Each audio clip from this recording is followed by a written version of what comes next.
South ఇండియాలోనే biggest sorry store మన Varahi silks మన విజయవాడ ఎంజీ రోడ్ లో డిసెంబర్ 4వ తారీఖున ఘన ప్రారంభం. నమస్తే, వెల్కమ్ టు సుమన్ టీవీ. ద్వితా తుపాను ఆంధ్రప్రదేశ్ను వణికిస్తోంది, భయపెడుతోంది. ఎందుకంటే శ్రీలంకలో ఈ తుఫాన్ దాటికి పూర్తిగా అక్కడ అతలాకుతలం అయిపోయిన పరిస్థితులు కనిపిస్తున్నాయి. 56 మంది వరకు చనిపోయినట్టుగా వార్తలు వస్తూ ఉన్నాయి. సో ఈ వార్తలు వినిన తర్వాత ఆంధ్రప్రదేశ్కి ఏమన్నా ఇబ్బందికర పరిస్థితులు ఉంటాయా? ఈ తుఫాను ఎంత బలంగా రాబోతుంది? తీరం దాటే సమయంలో దీని పరిస్థితి ఏ విధంగా ఉండబోతుంది? ఇవన్నీ తెలుసుకునే ప్రయత్నం చేద్దాం. వాతావరణ శాస్త్రవేత్త కరుణ్ సాగర్ గారు మనకి లైవ్ కాల్లో జాయిన్ అయ్యారు. వారితో మాట్లాడదాం. కరుణ్ సాగర్ గారు నమస్తే సార్. నమస్తే. కరుణ్ సాగర్ గారు, ఈ ద్వితా తుఫాను ప్రస్తుతం ఎక్కడ కేంద్రీకృతమైంది? ఈ ఆంధ్రప్రదేశ్ వైపు వచ్చే అవకాశం కనిపిస్తుందా? ఇంకా బలపడే అవకాశం కనిపిస్తుందా? అంటే ప్రస్తుతం ఈరోజు ఉదయం 11:30 గంటలకు చూసినట్లయితే మనకు శ్రీలంక దాని తీర ప్రాంతం దగ్గర కేంద్రీకృతమైంది.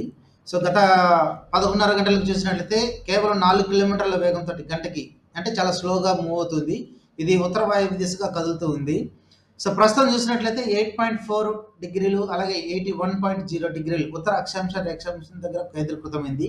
ఒకవేళ దూరంలో చూసినట్లయితే మనకు శ్రీలంకలోని ట్రింకోమలి నుండి దాదాపుగా నైరుతి దిశలో 30 కిలోమీటర్ల దూరంలో కేంద్రీకృతమైంది. కరైకల్ నుంచి చూసినట్లయితే దక్షిణాగ్నేయంగా 310 కిలోమీటర్లు, పుదుచ్చేరి నుండి దక్షిణ ఆగ్నేయంగా 420 కిలోమీటర్లు, చెన్నై నుంచి చూసినట్లయితే మనకు దక్షిణంగా 520 కిలోమీటర్ల దూరంలో ప్రస్తుతం కేంద్రీకృతమైందండి.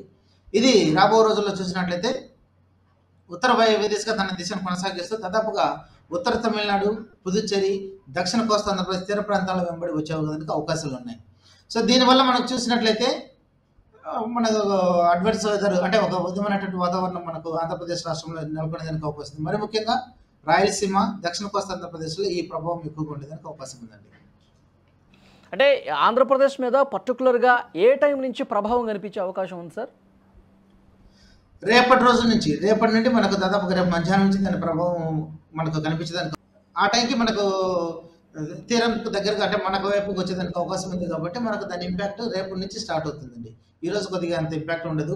కేవలం రాయలసీమ పరిసర ప్రాంతాల్లో చెదురుమదురుగా చిన్న చిన్న వర్షాలు ఉండొచ్చు, లేదా మబ్బు కమ్ముకొని ఉంటుంది. కానీ రేపటి నుంచి మనకు రియల్గా దాని ఇంపాక్ట్ ఉండేదానికి అవకాశం ఉంది. ఓకే, అంటే సార్ దాని దిశ ఎటువైపు వెళ్తుంది? ఆంధ్రప్రదేశ్ జిల్లాల దగ్గర ఉన్న తీరం దాటే అవకాశం ఉందా, లేదంటే తమిళనాడు వైపు వెళ్తుందా? ఇది ఎప్పుడు క్లారిటీ వచ్చే అవకాశం ఉంది సార్? అంటే ప్రస్తుతం అయితే మనకు ఆల్మోస్ట్గా చెప్పాలంటే ఎక్కడ కూడా తీరం దాటే అవకాశాలు లేవండి. ప్రస్తుతం ఉన్నటువంటి మనకు మోడల్ గైడెన్స్ ప్రకారం కూడా ఎక్కడ తీరం దాటేదానికి అవకాశం లేదు. కానీ చెన్నైకి దగ్గరగా, తీరంకు దగ్గరగా తీర ప్రాంతం వెంబడి ప్రయాణించి మన దక్షిణ కోస్తా ఆంధ్రప్రదేశ్ ఆ తీర ప్రాంతాలు కొంచెం వీక్ అయ్యేదానికి అవకాశం ఉందండి. అంతేగాని చెన్నైకి దగ్గరగా వచ్చినప్పుడు ఆ ప్రభావం ఏ జిల్లాల మీద పడే అవకాశం ఉంది? ఖచ్చితంగా మనకు రాయలసీమలోని కొన్ని జిల్లాలు, దక్షిణ కోస్తా ఆంధ్రప్రదేశ్ అనగా మరి ముఖ్యంగా చూసినట్లయితే చిత్తూరు, తిరుపతి, అన్నమయ్య, వైఎస్ఆర్ కడప రాయలసీమలో ఉండేదానికి అవకాశం ఉందండి. అలాగే నెల్లూరు, ప్రకాశం వరకు కూడా దీని ఇంపాక్ట్ బాగా ఎక్కువగా ఉండేదానికి అవకాశం ఉంది. అందుకే రేపటి రోజున మనకు చూసినట్లయితే తిరుపతి, నెల్లూరు, చిత్తూరు ఈ జిల్లాలో మనకు భారీ నుండి అతి భారీ వర్షాలు ఎక్స్పెక్ట్ చేస్తున్నాము. ఎల్లుండి 30వ తారీఖున చూసినట్లయితే అత్యంత భారీ వర్షాలు మరి ముఖ్యంగా తిరుపతి, నెల్లూరు, చిత్తూరు, అన్నమయ్య జిల్లాల్లో అత్యంత భారీ వర్షాలు ఉండేదానికి అవకాశం ఉంది. దాని పక్కన ఉన్నటువంటి జిల్లాలు అనేటువంటి వైఎస్ఆర్ కడప కావచ్చు, ప్రకాశంలో మనకు భారీ నుండి అతి భారీ వర్షాలు రావడానికి అవకాశం ఉంది. ఇంకా చుట్టుపక్కల అక్కడ ఒకటి లేదా 2 చోట్ల భారీ వర్షాలు వచ్చేదానికి కూడా అవకాశం ఉంది.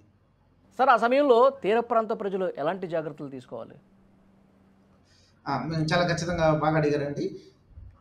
గత కొద్ది రోజులుగా మనం చెప్తున్నట్లుగా మరి ముఖ్యంగా మత్స్యకారులు ఎవరు కూడా దాదాపుగా నిన్నటి నుంచి ఎవరిని సముద్రంలోకి వేటకు వెళ్ళరాదని హెచ్చరికలు జారీ చేస్తాం. ఎందుకంటే మనకు చూసినట్లయితే గత కొద్ది రోజులుగా 2 సిస్టమ్స్ ప్యారలల్గా ఆగ్నేయ బంగాళాఖాతంలో ఒక సిస్టమ్ ఉంది, అలాగే నైరుతి బంగాళాఖాతంలో ఒక సిస్టమ్ ఉంది.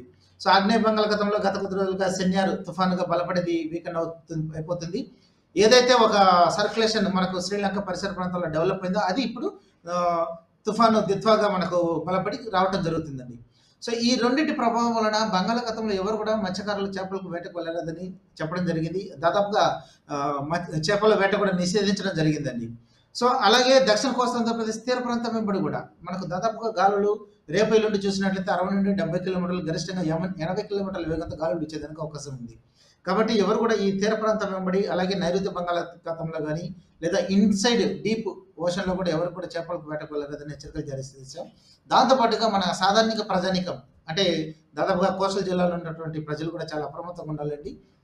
భారీ నుండి అతి భారీ వర్షాలు, అలాగే అత్యంత భారీ వర్షాలు 30 ఎక్స్పెక్ట్ చేస్తున్నాం కాబట్టి ఎక్కడైనా పాడుపడ్డ బిల్డింగ్లు పడిపోయేదానికి అవకాశం ఉంది, లేకపోతే దారులు మూసిపోయేదానికి అవకాశం ఉంది, అక్కడక్కడ కొన్ని చోట్ల వరదలు వచ్చేదానికి అవకాశం ఉంది, ట్రాఫిక్ కూడా అంతరాయం ఏర్పడేదానికి అవకాశం ఉంది. కాబట్టి ఎప్పటికప్పుడు ఈ వాతావరణ సూచనలు గమనిస్తూ తగిన జాగ్రత్తలు తీసుకుంటే బాగుంటుందండి. సార్, బంగాళాఖాతంలో ప్రస్తుతం 2 తుఫాన్లు ఉన్నాయని చెప్తున్నారు.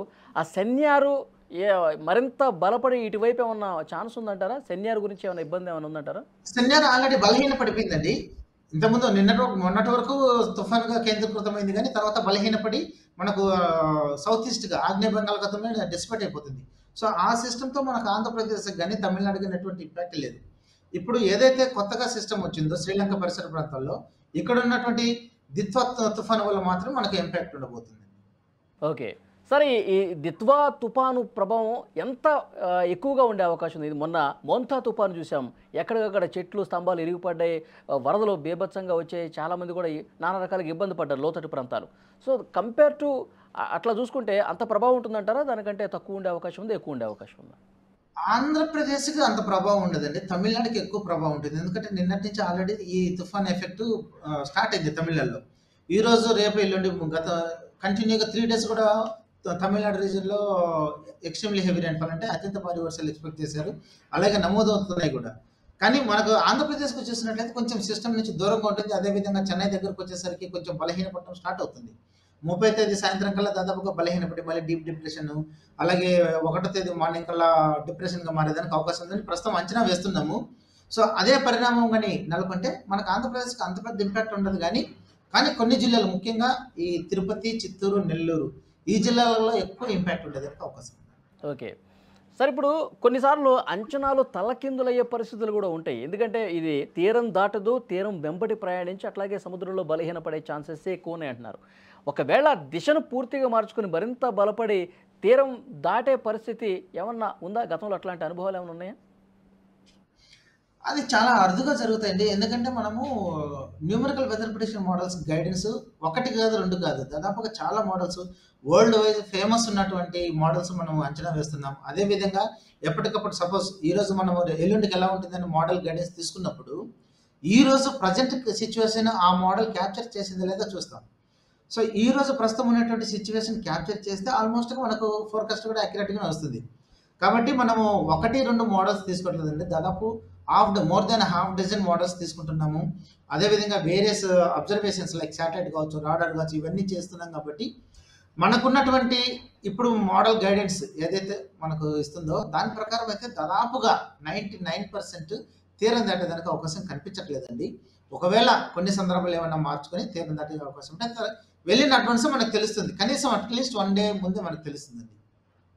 అంటే ఫైనల్గా శనివారం మధ్యాహ్నం నుంచి దీని ప్రభావం ఉంటుంది. రాయలసీమ జిల్లాలో అలాగే నెల్లూరు, ప్రకాశం ఇంతవరకు ప్రభావం ఉంటుంది, అంతేగా సార్? అవును, అక్కడ ఎక్కువగా ప్రభావం ఉంటుంది. దాని చుట్టుపక్కల ఉన్నటువంటి అన్నమయ్య, వైఎస్ఆర్ కడప, ప్రకాశం, అలాగే ఇక్కడ కూడా మనకు బాపట్ల, ఈ జిల్లాలో కూడా భారీ వర్షాలు వచ్చేదానికి అవకాశం ఉన్నాయండి. కాకపోతే నెల్లూరు, తిరుపతి జిల్లాలతో కంపేర్ చేసినప్పుడు అంత ఇంపాక్ట్ ఉండకపోవచ్చు. చాలా మంచి నెగ్లెక్ట్ చేసేదానికి లేదు. ఎస్, చాలా మంచి ఇన్ఫర్మేషన్ ఇచ్చారు కరుణ్ సాగర్ గారు. మరింత లేటెస్ట్ అప్డేట్ కోసం మళ్ళీ ఒకసారి మిమ్మల్ని కాంటాక్ట్ చేసే ప్రయత్నం చేస్తాం. Thank you very much sir. Thank you so much.